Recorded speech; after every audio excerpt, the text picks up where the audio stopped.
Сәлем оқушылар, бүгін математика оқулығынан 22-ші сабақты түсіндіретін боламын.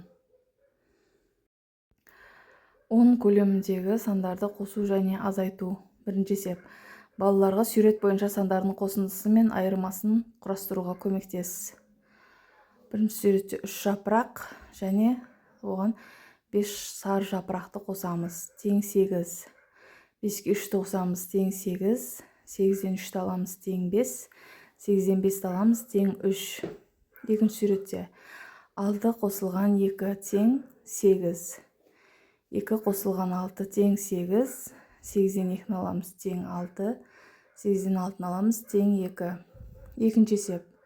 Есепте 1 қосылған 3, 4, қосамыз 5-ті, 9. 9-дан 6-ны аламыз, 3. 3-ке 3-ті қосамыз, 6. Оған 4-ті қоссақ, 10 болады. 10-нан 8-ді аламыз, 2. 2-ке қосамыз 6-ны, 8. 8-ден 4-ті аламыз, 4. 4. Одан 4-ті аламыз, 0. Қосылған 9, тең 9.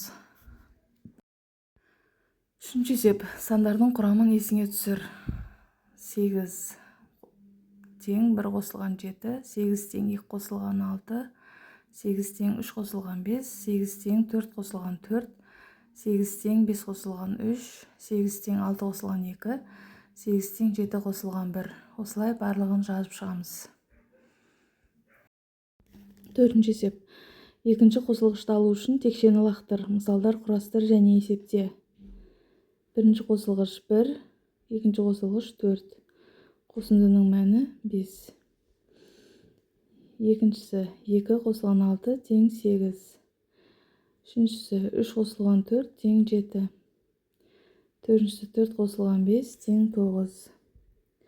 Сонымен бүгінгі сабағымыз бітті. Сау болыңдар.